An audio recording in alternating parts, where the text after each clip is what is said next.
Bonjour à tous, je vous retrouve pour un nouveau tutoriel d'arrangement de succulentes spécialement pour Pâques et autour de cette adorable petite figurine de lapin. Après avoir terminé mon autre tutoriel que je vous mettrai en lien au sujet du lapin au nœud vert, il me restait ce lapin. Alors je me suis dit que j'allais aussi lui faire un petit jardin. J'ai réutilisé le gravier blanc, également le terreau pour cacter, mais également ce qu'il me restait de ma crassula. Et puis bon, j'ai ajouté deux autres petites succulentes.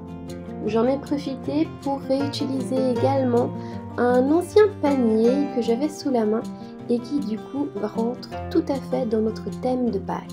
Pour terminer bien sûr mes ustensiles, c'est-à-dire ma petite baguette et mon entonnoir en papier. J'ai donc pris mon petit panier et j'ai commencé par une première couche de terre sur lesquelles je vais ensuite placer mes succulentes.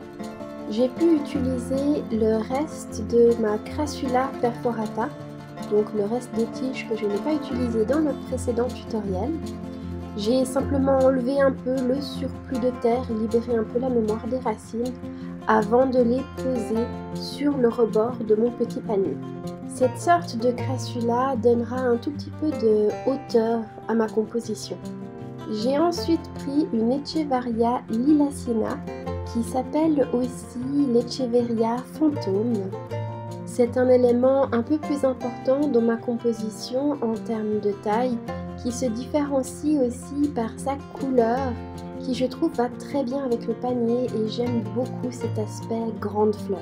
Je passe ensuite au Sedum Bordeaux Heart, qui est aussi un petit buisson qui lui servira à remplir le sol, on va dire, de ma composition.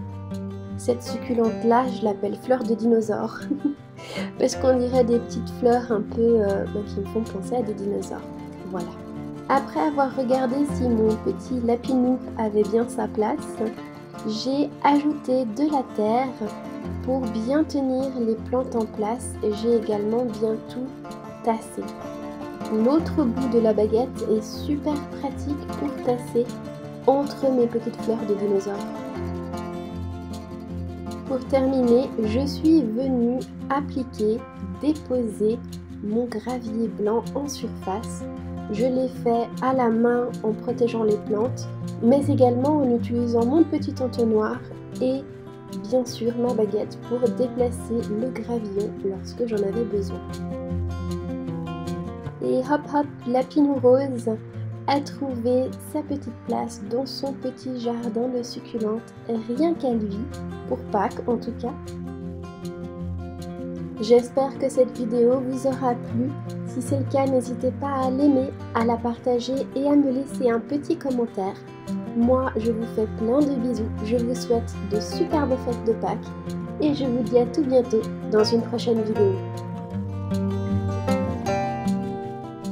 Par esthétique surtout, mais également parce que ça peut être utile pour le drainage, j'ai appliqué du gravier décoratif au fond du pot avant d'y mettre mon terreau pour cacter. J'ai juste placé une base de terre pour ensuite pouvoir monter en niveau